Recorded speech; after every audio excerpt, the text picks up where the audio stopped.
Okay. So I guess we'll get started here.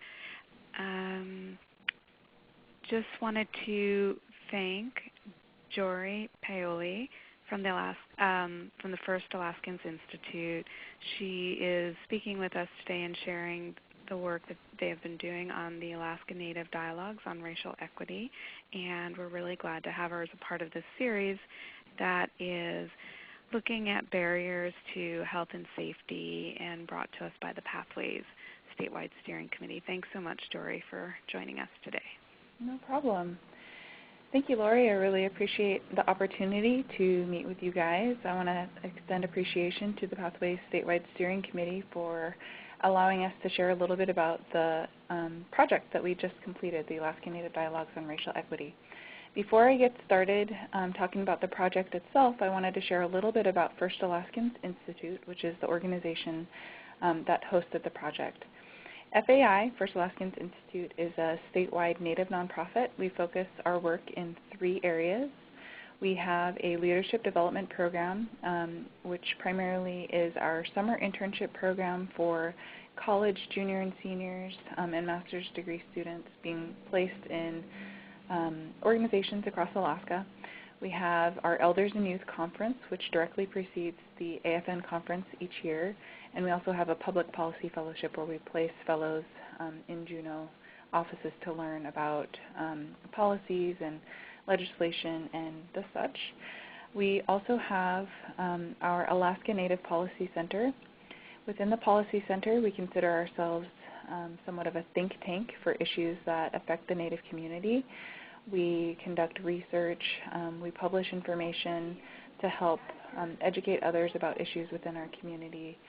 And we also have what we call our Community Investments Program. We do some grant making in rural Alaska, and we also have the First Alaskans magazine, which some of you may be familiar with. So those are the 3 primary areas that First Alaskans Institute works in. This project that I'll be speaking with you today was housed within the Alaska Native Policy Center. So the Alaska Native Dialogues on Racial Equity was part of the Kellogg Foundation's America Healing Initiative. This was a nationwide initiative that Kellogg embarked on back in 2010 to, in a more comprehensive way, attempt to address the issue of racism and empower racial equity throughout the United States through their grant making. First Alaskans Institute was honored to be the only America Healing grantor here in Alaska, which was really great. The impetus for the grant for the project as it was the recognition of a question that the voters of Alaska will recognize. This was on our November 2012 ballot. It's called the Call by Referendum. Within our original state constitution was written in that every 10 years the voters of Alaska would be asked this question: shall there be a constitutional convention? With the understanding that at some point in the future, Alaskans will feel that the Constitution no longer reflects the population. And so it's written into the Constitution that voters are asked this question every 10 years. So in putting together this project within the Policy Center, after going around Alaska for Alaska's 50-year anniversary and asking folks in the Native communities to share their thoughts and their experiences around 50 years of statehood, something was brought up time and again, and it was the fact that when our Constitution was put together, our Alaska State Constitution, as you see on this slide, these are the delegates to the Constitution. Only one of the delegates was Alaska Native.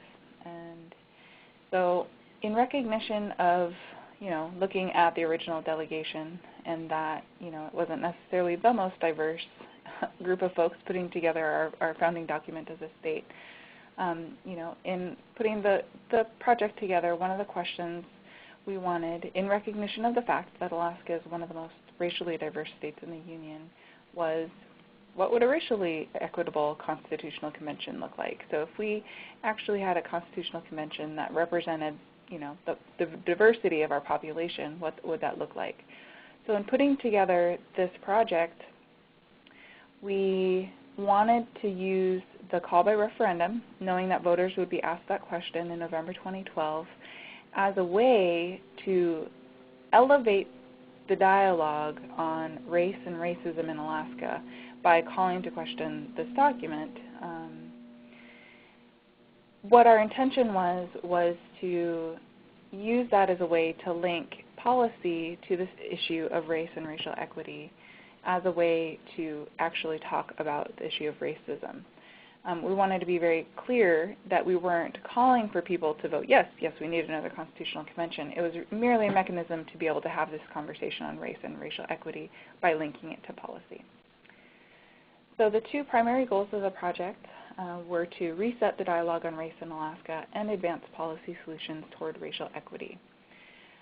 We wanted to reset the dialogue on race by having one. We recognized that often in Alaska, at least up until that point, we really weren't having a healthy discussion on race by any means, but in many cases we weren't having the conversation at all.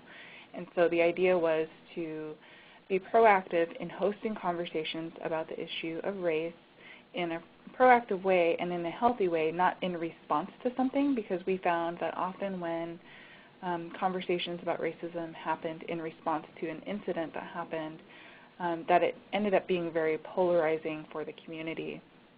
And often for the Native community, that resulted in greater backlash against Native people in the community. So we wanted to meaningfully engage throughout Alaska in this conversation about race and racism. We wanted to have this dialogue in all communities, and we really wanted to advance the level of healing around racial justice as well as understanding about the issue. For our other goal, advancing policy solutions toward racial equity for all Alaskans, the idea was that we wanted to understand the context of racism, how it came to be, and link discussions with policy-based solutions, which is pretty weighty. So how did we propose to do that? Well, we really relied heavily on 4 groups to help us succeed within our project for the goals. We had a visionary group, host group, focus groups, and partnership circle, and I'll get into each of those. Our visionary group was comprised of 12 thought leaders, community leaders, emerging leaders, culture bearers, issue experts, folks, really amazing group of individuals from different communities, different racial backgrounds, who helped us to provide insight and guidance for the project. They were a think tank. They helped us to define what success would look like. They helped us to strategize timing and access to communities, and they also served as mentors to the host group. Now, the host group was a cohort of emerging leaders. There were 16 folks, generally between the ages of 20 and 40, from different racial backgrounds as well. The main thing with each of them was that they had a demonstrated passion for racial equity, and they had both the capacity and desire to host dialogue. And so with them, alongside them, we co-created what the dialogue methodology would look like for our community conversations. They also would serve as hosts, and they did. They were really amazing. And they also served as a think tank for the project, so helping us to think bigger and dig deeper within the project. And at this point, I'd like to show a short video that the W.K. Kellogg Foundation put together on our project and highlighting one of our host group members. This will give you a feel for the kinds of folks that we invited to walk alongside us in the project.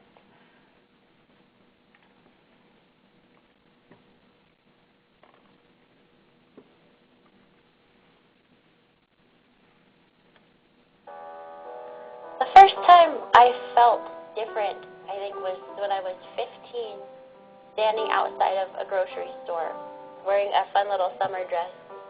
Some guy walked past me and said to me, "You're not Alaska Native, are you?" And I said, "Yeah, I am. I'm in Ubac." And she said, "No, you can't be, because you look too nice."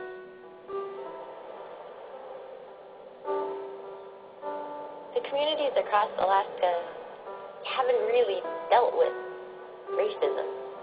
I don't think communities have really been addressing the issue, which is why it's so necessary that we're talking about it now, that we're talking about it today.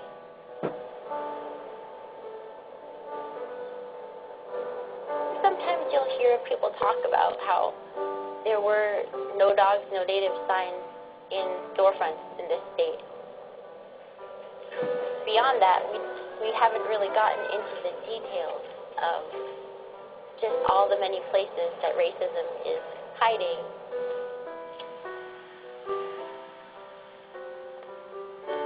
I think our community of young people has got the energy to talk about these issues.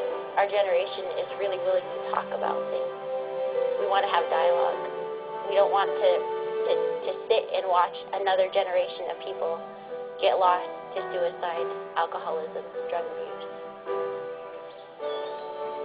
My vision for my daughter's future is that she will live and be absolutely comfortable in who she is as an Inuit person, as an Inupiaq.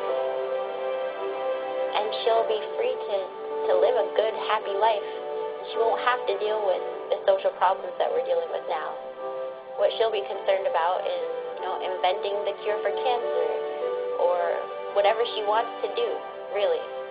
That the world will be wide open for her and that she won't be sitting here having the same conversations about racial equity.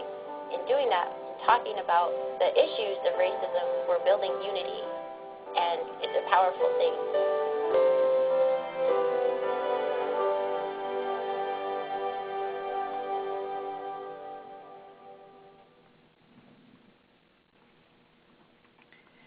So that gives you a feel for one of our amazing host group members. They really stepped up to the plate and had to be very brave in having these conversations in our communities, and we feel really honored to have worked with them. The next group that we worked with, the next two groups that we worked with within our project were focus groups. These were really more heavily focused in the first year of our project. We brought together dialogues with folks with very specific demographics, and our idea was to capture their attitudes and perspectives on racial equity, policy solutions, systemic change, the state constitution, all of those things, to help us to shape our approach to having the larger community conversations, which really happened in year two. Our partnership circle, this was really organizations that believe in the goals of the project, that believe in the need for racial equity for all Alaskans. They were individuals and organizations that support the project. They stood alongside us in creating measures of success. We relied upon the networks that we made to host conversations, and so in that helped to extend out our sphere of influence within the project. Within the project, the community conversations that we had were really with all communities. The fact that the project is called Alaska Native Dialogues on Racial Equity might lead folks to think that it's just Alaska Natives talking about it, but really what Alaska Native Dialogues tells you is that this is a project and conversations that are coming from the Native community. And so we are coming forward with our Indigenous ways, our Indigenous methodologies, our hosting methods to have the conversation and do it in a different way and in a respectful way. This graphic, Liz Medicine Crow, who is now our President CEO, put this together when we were trying to describe what we were going for with the project. And so you see the visionary group, the host group, and the focus groups are all berries over to the left, and we really thought that they are those that we rely on for nourishment to help create the energy for the project. The fish you see along the bottom, the Native community, people of color, the community at large are really cast in this statewide net of a conversation statewide, that it's something that we need to be having concurrently all over Alaska. And the folks sitting around the fire really is about our approach, that we have our conversations in a respectful way where we value one another's experience. It's like a conversation around a campfire. It's a real conversation, and it's done in a good way that builds relationships and builds connection and understanding. So our project it began in May of 2010 and it concluded December of 2012. What you see here is a graphic that shows where we had conversations. As you can see, we were able to get all over Alaska, which was really great. We had many dialogues in Anchorage. We had one in Bethel, one in Barrow, 2 in Bethel, 2 in Fairbanks, 3 in Hooper Bay, 1 in Juneau, 2 in Kodiak, 2 in Kotzebue, and Nome through the project was 3, but they're continuing to have their community conversations beyond this project itself, which is really amazing. So where are we now? At the conclusion of our project, we were very proud to share that we hosted 54 community conversations all over Alaska. Altogether, that was 185 hours of active dialogue just in the dialoguing time, and we know that when you think about the conversations that then these dialogues spurred outside of the dialogue, it's exponential in terms of numbers. And the number of participants for these dialogues was 1,074. Within our original project proposal, we had only proposed to have 6 community conversations over the course of 2 years, and they were going to be very large conversations beginning with the Native community and then flowing out to people of color and then also the community at large. But we recognized that to be more effective, we really needed to be having these dialogues concurrently all over Alaska with all of the communities all at the same time. So that's when we evolved our approach and brought in the host group to help us to host more conversations in the communities that they identified. So our reach was pretty incredible. We're really proud of those results. So within the community conversations, we had participants fill out a pre-survey, which would capture their personal experience with race and racism so that we could get an idea of the demographics of the folks who attended, whether or not they had had experience with racism. And then we did a post-survey, which really focused on whether or not they felt that the dialogues were effective, if it was a good experience, if they felt that it was effective in healing, and those kinds of things. And so I'd like to share some of those results with you. So some of those significant findings: 90% of the folks who came to these dialogues, and mind you, not all of the dialogues were voluntary. For some of the dialogues, organizations identified that they wanted to have an ANDORE dialogue, Alaska Native Dialogues and Racial Equity, call it ANDORE, sorry, I should have said that, an ANDORE dialogue with their staff. And so in those instances, it was not a voluntary thing. So these numbers, reflect the fact that, not all people came to that. So it wasn't necessarily us preaching to the choir, which was something that we wanted to make sure that we wouldn't do in this project. So 90% of the surveyed participants that joined us feel that racism is a problem.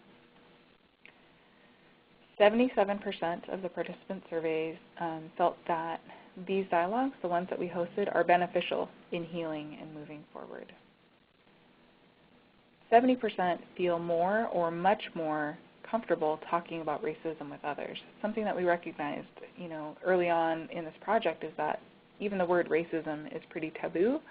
And so we saw that a lot of people felt it was difficult to even talk about it. And so we wanted to change the dynamic around that. We wanted it to be an accessible topic for folks to be able to talk about it openly and in a respectful way.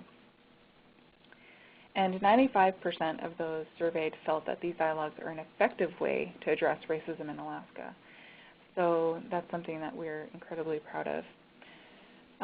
At this point, I'd like to show another video. This one actually was filmed at the very beginning of our project, and it highlights kind of what helped to evolve our approach. Liz Medicine Crow is the person being interviewed in the video. She's explaining how in the very beginning of our project, there was an incident on Drive Time Talk Radio here in Anchorage where Tlingit people were demeaned, And the community response to it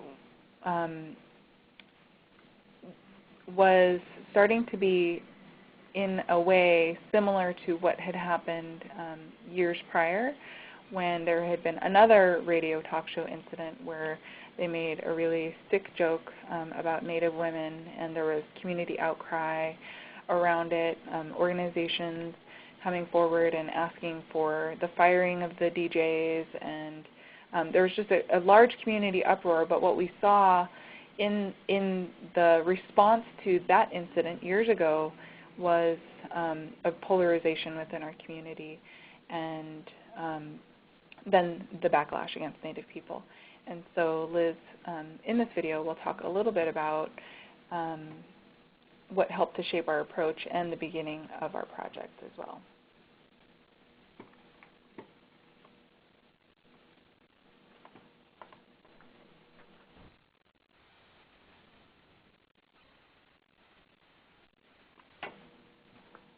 Hopefully. Let me see if I can get this going. Oh no! Okay. Technology, gotta love it. Okay, so I'm not going to show that.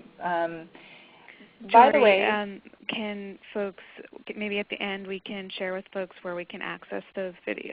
Yeah, absolutely. All of these videos that I'm showing are available on our First Alaskans website, and I do show that at the very end. So thank you for mentioning that, Lori. Okay, so this is a slide. Actually, this quotes Liz at the very end of the video that she showed, that I was going to show.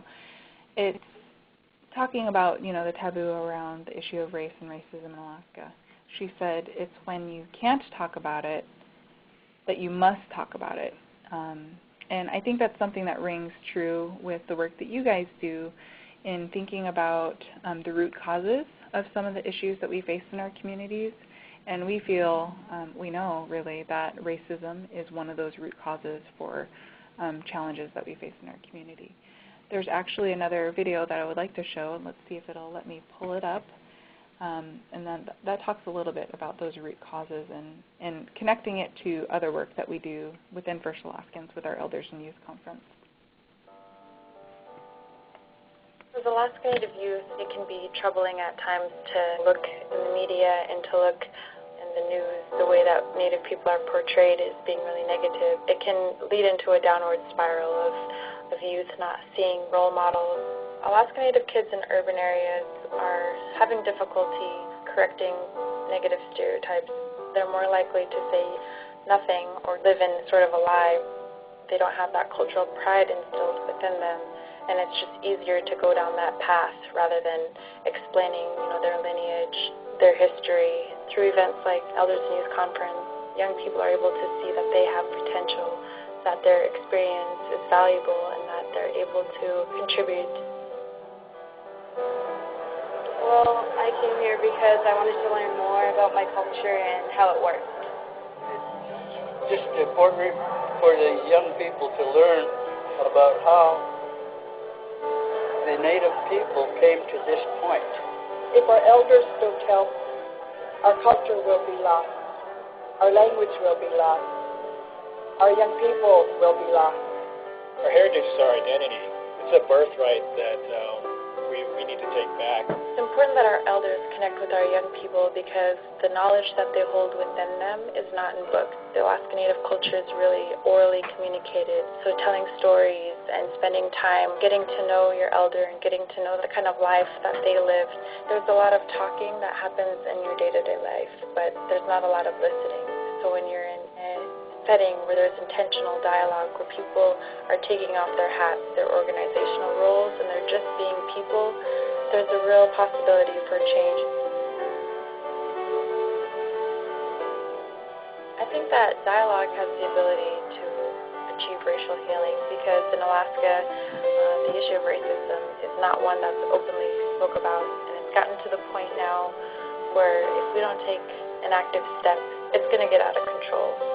So what First Alaskans have decided to do is to take a proactive and positive approach. We're having conversations that matter, asking people to share their stories, how racism has impacted them so that they're able to kind of heal overcome that baggage and continue on their path.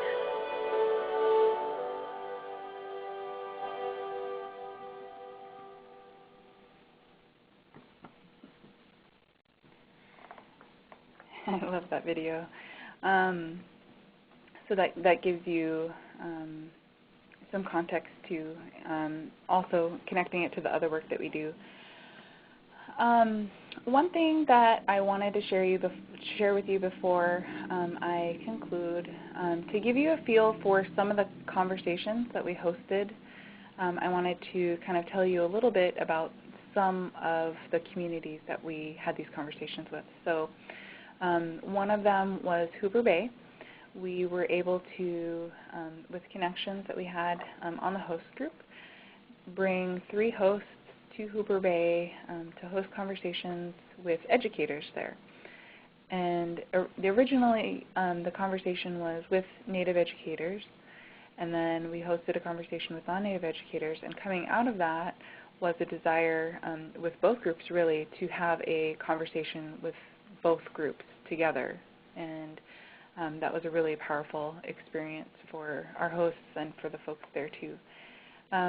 We also brought together a conversation with members of the media.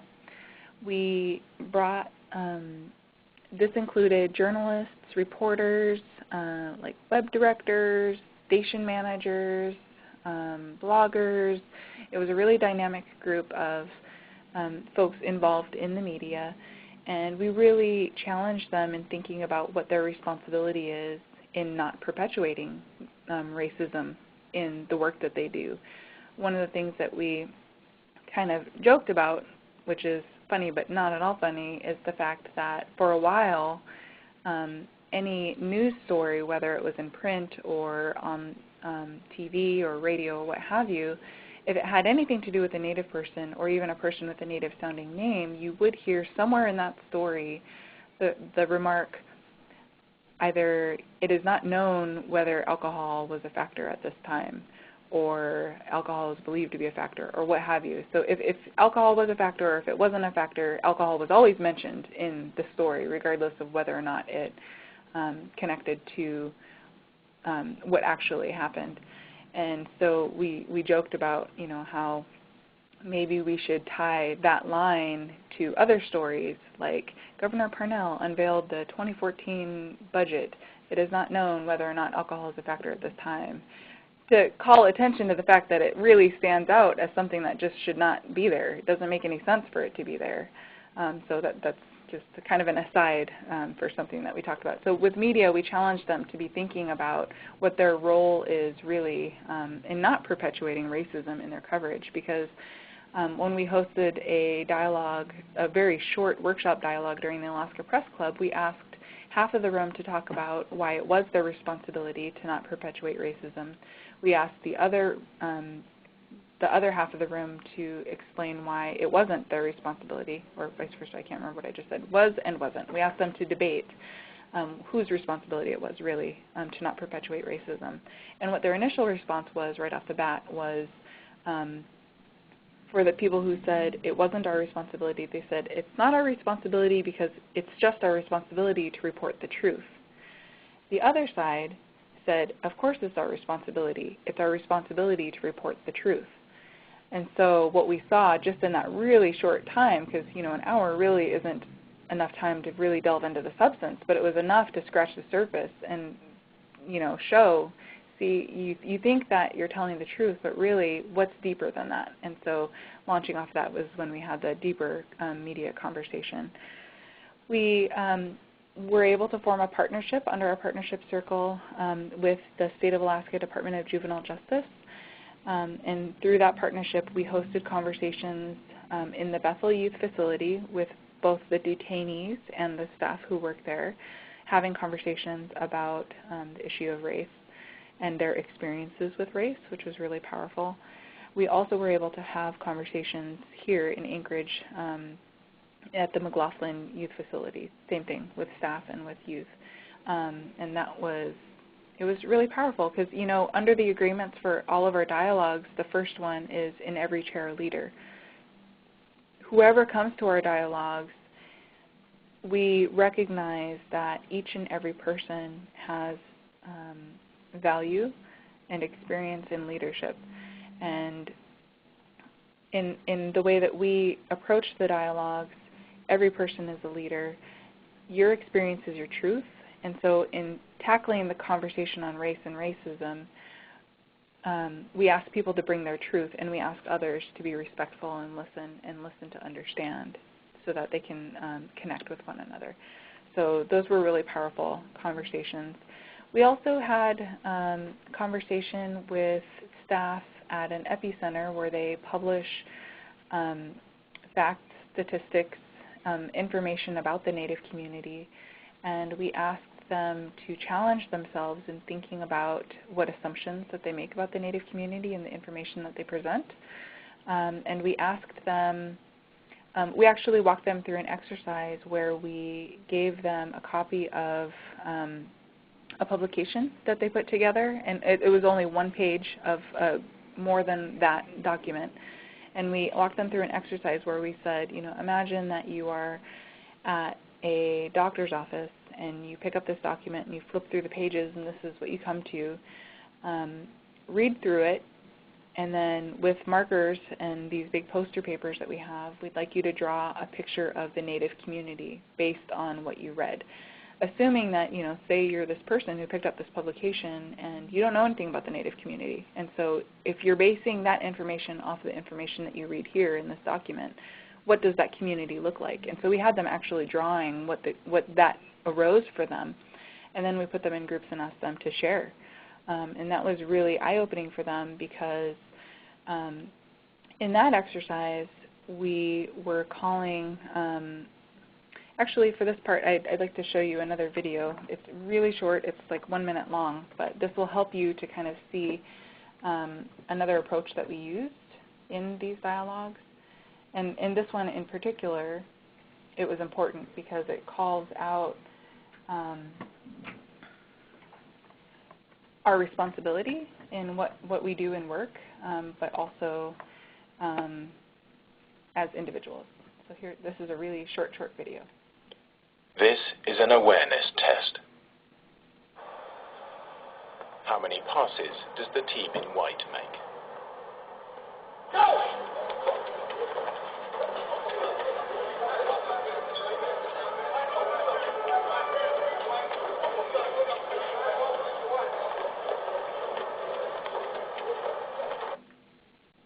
The answer is 13. But did you see the moonwalking bear?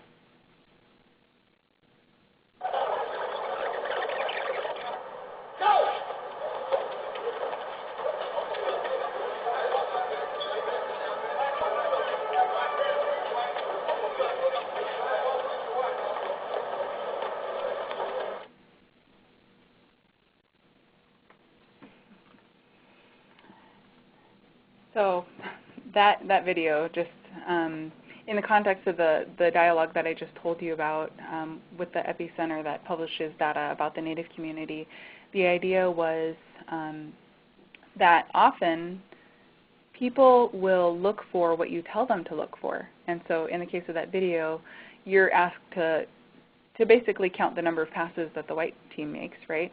But then in doing that, you're missing something completely obvious right in your face. And oftentimes when we do that video, we have to play it a couple of times because people think that, oh, no, it must not have been there that first time, but it really was there the first time. So so in the context of, in publishing data about the Native community, we asked them to challenge themselves in thinking about, are our assumptions fair? Are we painting an accurate picture of the Native community? Is it fair? What's missing? What else do we need to be doing? And so it was just one way to get them thinking about their assumptions and their responsibility. And in that particular video, we also showed to the folks in the media dialogue. And with them, we were saying basically the same thing. People see what you ask them to see. And so if in your news stories you're always adding this line about alcohol, what comes to mind when people think about the Native community? Automatically, good and bad. And often alcohol will be one of those things that's lurking in the background, and so it's this kind of reinforcement that's happening. So, in sharing, just little tidbits of those dialogues, I was really just trying to help you to get a feel for some of the conversations that we had. Like I said, we had 54, so that doesn't even begin to really describe all of them. But luckily, we are putting together a community report that actually will talk about our entire process for the project. And it includes the evaluation results from all of the community conversations that we had. And so we're looking forward to that being published. It will be available in digital form on our website, which is listed here, www.firstalaskans.org. We also have a video that we've put together now after the project to describe the project, and that will also be on our website. And if you're on our Facebook page, we share all of that information there as well. That's First Alaskans Institute on Facebook.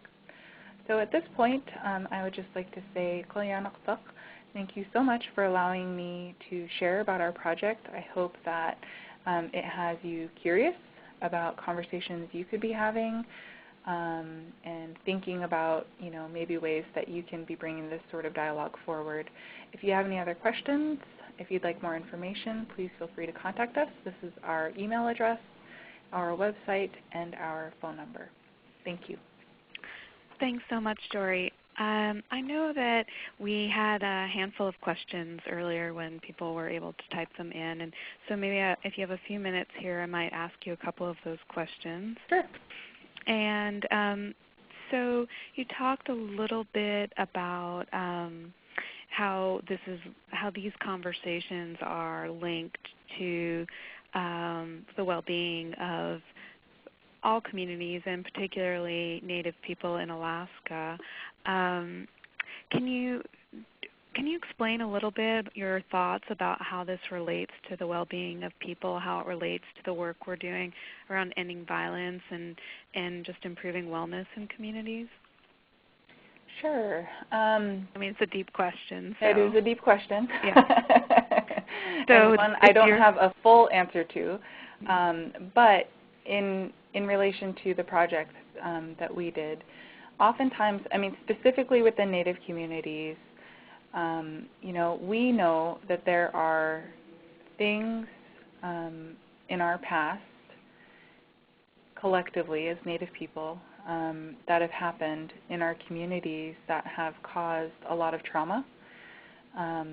And, certainly many of those are racist in nature. You look at the boarding school era where our Native kids were forced out of their communities and into boarding schools, and really the intent was to assimilate out of their Native culture. That caused a lot of problems. Those then manifest in other ways, such as, violence. They were often subjected to violence in boarding schools. I can go on and on, really, but the issue of race and racism has a sordid past in Alaska. And this project wasn't to, whip out the book and throw it at people. We recognize that people really aren't taught in our schools or are not well educated about the history of racism in Alaska. And the idea wasn't to educate people on that. The idea was to bring people together to share their experience with race. We're not trying to prove that racism exists. We know that it exists. So we're bringing people together to share their experience, because in sharing those stories, we truly believe that the closest distance between two people is a story. That's where you have that connection. That's where you have that healing. That's where you start to have more understanding, and from that, a desire to do more about it. Does that answer your question? Yeah, it does. Okay. And it also answered the second question that I had about how does this bring us closer to healing and that piece. So that's great. Two more questions. Next one is about when you were having these discussions, were there any kind of, you shared some of this in your evaluation, but were there any kind of insights that you think were really important to bring out And in particular, I think there was a question after the conference here, a web conference here, about how did people bring forward the multiple identities that they carry. Does that make sense? How did they bring? Like, so how in your conversations was it reflected that for most of us we have many different identities? Oh, right. Well, one of the things that we ask folks to do when they come into a conversation, and we could have gone into a business and had a conversation with staff, and clearly they have the hat of that business on, right, when they're having the conversation. But we asked every person who was part of the conversation to take off their work hat and just bring their personal experience to the conversation. And in doing that, we help to level the playing field. Like I said before, we really believe that in every chair a leader, and that every person has valuable experience to bring forward, and that we can all learn from each other. For folks, I don't know if that answers your question in terms of multiple hats. You did, and yet I think that, some people are urban or rural, and some people are male or female, and people have different relationships, and so there are many different identities that people bring to the table, and so I was wondering how that came together. Well, we asked that folks bring their whole self forward, and so, we are the product of all of our experiences, and so we asked folks to bring that forward. We didn't segment out I guess that's not true. We had some conversations, community conversations that were, like I said, very specific demographics. So we had a Native women's dialogue on racial equity. So in that conversation, we already had common ground, even though we didn't know each other. To an extent, we had some shared experience already, and it was a space to kind of, from that point and this understanding that as Native women in Alaska, we have a shared experience, and that was the point that we jumped off into the conversation. So we had some of that, but we had really, really mixed groups. And when you look at the community report and look at the breakout of the conversations that we have, I think you'll see that it was really diverse. But we didn't ask folks to set aside any part of themselves. We just asked them to bring themselves forward to the conversation and be as real as possible, be honest. Often in these kinds of conversations, you get out of it what you put into it. And so we created the space, the safe space for meaningful conversation, asked that everyone help us to honor that space by agreeing to our agreements in the very beginning of our dialogues, and then we went from there. Great. And the last question, and I know that you said that you no longer have funding for this phase of the project through the Kellogg Foundation. So are there some clear next steps to sustaining this work, or does that sit within the communities now? Well, we're finding that in many ways and places, the work that we've had in the project has grown. So in some places and cases, the project has grown legs.